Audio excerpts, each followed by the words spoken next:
बचपन 55 और 95 हर उम्र के लिए यकसा मुफीद, मफाद आम्मा का आलम बरदार। जरूर सब्सक्राइब करें, लाइक करें, शेयर करें और बेल आइकन प्रेस करना न भूलें। Rabbani the scholar YouTube channel. Asif Subhani साहब पिछली ईद पर जो दुगाने के वक्त जो हादसात उनके साथ पेश आए वो यहाँ पर पेश कर रहे थे। बहरहाल मुझे उस वक्त ऐसा महसूस हुआ जब आप गेट के ऊपर से कूद रहे थे और वो नोक वाला जो गेट था उसमें कपड़ा अगर फंस के पड़ गया होता ईद का तो शायद और मज़ा आता। बहरहाल बहुत सादगी से आपका ये मजमून जो है वो यहाँ तक पहुँच गया। आइए मैं हमारे आज की इस नशिस्त के आखिरी कलमकार मोमिन आसिफ साहब को आप लोगों के रूबरू करता हूँ कि माइक पे तशरीफ लाएं और अपनी तख्लीक पेश करें।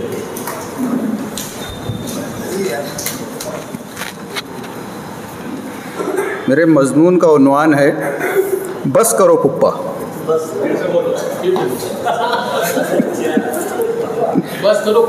बस करो पुप्पा। कहते हैं किसी चीज़ को अगर दिल से चाहो तो पूरी कायनात उसे तुमसे मिलाने की कोशिश में लग जाती है, मगर मेरी सोच इसके बिल्कुल उलट है। यानी अगर किसी चीज़ को दिल से चाहो तो पूरी कायनात को घंटा फर्क नहीं पड़ता।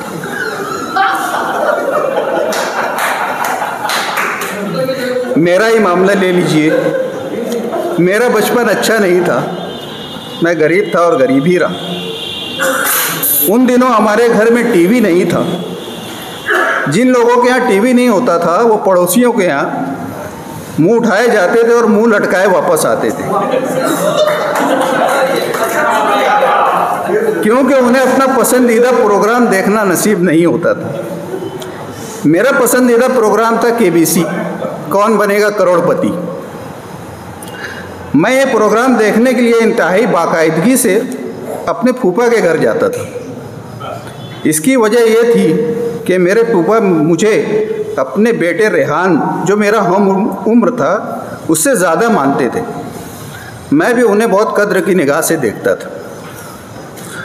फूफा की शख्सियत आमतौर से एक नापसंदीदा शख्सियत मानी जाती है। लोग फूफा को हमेशा टॉक्सिक या जहरीला ही बताते हैं, लेकिन मेरी पूरी हमदर्दी इस आदमी इंसान के साथ रही है और मेरा फूफा समाज को फुल सपोर्ट है। और क्यों ना हो, उसकी शादी जो है हमारी बुआ के साथ हुई, जिस बुआ को हम लोग अपने घर में 2 दिन बर्दाश्त नहीं कर सकते।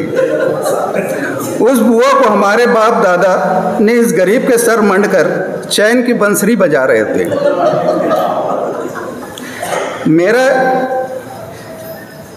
अगर 2 रोज़ के लिए वो बुआ हमारे घर आ जाती थी तो अब्बू का ब्लड प्रेशर हाई हो जाता था और अम्मी का बीपी शुगर लेवल फ्लक्चुएट होने लगता था।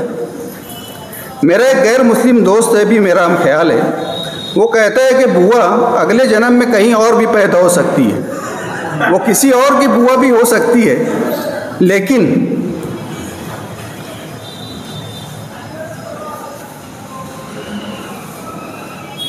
उसकी शादी होगी तो हमारे फूफा के साथ, क्योंकि उनके धर्म में ये रिश्ता 7 जन्मों का है।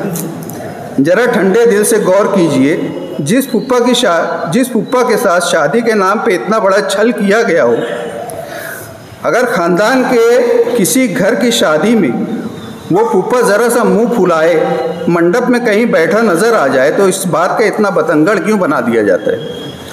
ससुराल की शादी के मंडप में फूफा 4 कोने का मुंह बनाए मंडप के 5वें कोने में बैठे हर आने जाने वाले को घूरता रहता है और बच्चों को बात बेबात डांटते रहते हैं। इसकी वजह यह है कि शादी का पंडाल उसे मौत का पंडाल नज़र आता है। इसको हवा मत बनाइए। इस आदमी का नाराज़ होना बरहक है, उसके साथ गलत हुआ है। खैर, बात हो रही थी मेरे अपने फूफा की, जो मुझसे बहुत मोहब्बत करते हैं। फूफा को बचपन से ही गाना गाने का बड़ा शौक़ था। और उन्हें यह भी मालूम था कि उनकी आवाज़ बहुत ख़राब है। एक बार फुर्सत में हम बैठे थे, तब उन्होंने बचपन से लेकर अब तक का पूरा किस्सा मुझे सुनाया। उन्होंने बताया कि बचपन में उन्होंने सबसे पहले अपने वालिद को गाना गाकर सुनाया था। वालिद बोले, बेटा तुम रेडियो पर गाया करो। फूफा खुशी से झूम उठे और कहा, बहुत बहुत शुक्रिया अब्बू। वालिद बोले, अबे काहे का शुक्रिया, रेडियो को कम से कम बंद कर सकते। फूफा का दिल टूट गया, मगर उन्होंने हिम्मत ना हारी। कुछ दिनों के बाद एक हारमोनियम खरीदा और पहुंच गए सीधा रमज़ान भाई के पास, फेमस क्लब पर। रमज़ान भाई को गाना सुनाया। रमज़ान भाई बोले, यार तुमको सुनकर तो कपिल देव की याद आ गई। कपिल देव की। फूफा ने हैरत से कहा, मगर कपिल देव तो क्रिकेटर है, गायक कहाँ है? रमज़ान भाई बोले, तुम भी कहाँ हो? हद तो तब हुई जब उनके एक दोस्त ने रात को 2:30 बजे उन्हें गाने के लिए अपने घर बुलाया। फूफा ने कहा, यार इतनी रात को तेरे पड़ोसी गाना सुनेंगे तो क्या सोचेंगे? दोस्त ने कहा, पड़ोसियों का क्या है, उनका कुत्ता भी रात भर भौंकता रहता है। इन सब के बावजूद फूफा के हौसले पस्त नहीं हुए। उन दिनों टीवी पर बहुत सारे प्रोग्राम, सारेगामा, इंडियन आइडल और लिटिल चैम्प वगैरह चलते थे। एक दिन ये भी एक प्रोग्राम में पहुंच गए। वापस आए तो चेहरा उतरा हुआ था। वालिद साहब ने पूछा, क्या बात है, चेहरा क्यों उतरा हुआ है? बोले, दूसरा नंबर आया। वालिद साहब ने पूछा, इसमें उदास होने की क्या बात है, 2 तो 1 से बड़ा होता है।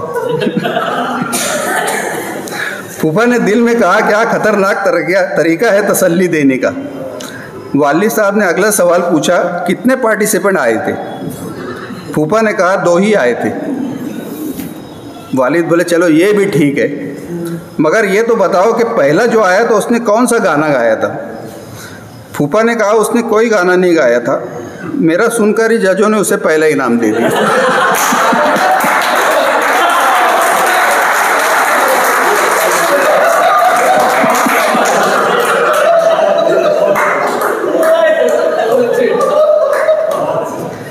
बात चली थी कौन बनेगा करोड़पति से और कहाँ पहुँच गई।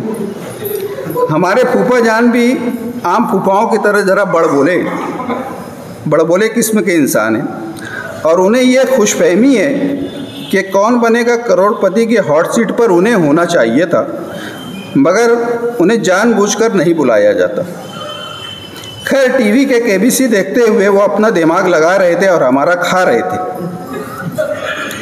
1000 के सवाल पर हॉट सीट पर बैठा शख्स अभी जवाब सोच ही रहा था कि फूफा ने उसे डांटते हुए कहा, अबे गधे, ये बोले, जैसे वो सुन रहा हो।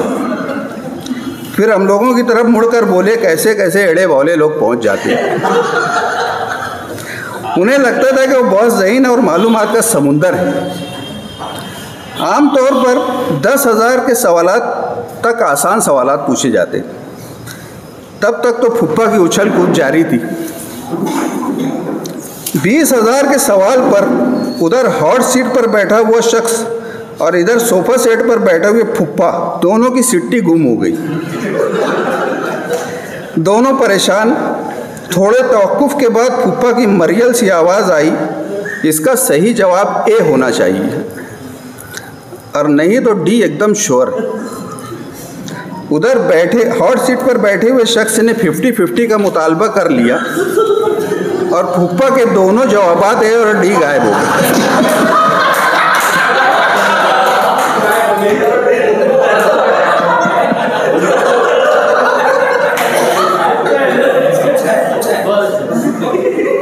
इधर फूफा खजालत से सर खुजाने लगे। रेहान और मेरे मुंह से हंसी निकल गई। रेहान ने दबी आवाज़ में कहा, आज तो अब्बू का कट गया, सी निकला है सी। मेरे फूफा ने सुन लिया, जलबला कर बोले, बेटा गलती तो 20 साल पहले हुई थी, तब भी सी निकला था। मैं आज भी ये सोच सोच कर परेशान हूँ कि फूफा की इस गलती सी का मतलब चालाक है या चुलबुला। आप लोग भी सोच कर बताइए। गरज के इस तरह की वाहियात बातें फूफाओं से मुताल्लिक होती रहती हैं और तरह तरह की कहानियाँ बनाई जाती रहती हैं। ईमानदारी से कहें कि जिस इंसान के साथ गलत हुआ हो, मुँह नहीं तो क्या गुब्बारे फुलाएगा। देखिए, बात निकलेगी तो बहुत सारे लोगों का मुंह फूल जाएगा। इसलिए अब बस करते हैं फूफा और इनकी राम कहानी को। आज ज़रूरत इस बात की है कि फूफाओं को उनका खोया हुआ विकार वापस दिलाने के लिए, उनकी अहमियत और कद्र व मंजिलत बहाल करने के लिए, उनके वजूद को मुस्तहकम करने और आम लोगों से उनके ताल्लुक़ में बेदारी पैदा करने के लिए हम लोगों को आगे आना चाहिए। क्योंकि ये मलहूज़ रहे कि फूफाओं के इस मसले में हम लोग मसले जा सकते हैं, क्योंकि हम सब अपने अपने बिरादरान निस्बती यानी सालों के साहिबजादगान के फूफा हैं। शुक्रिया।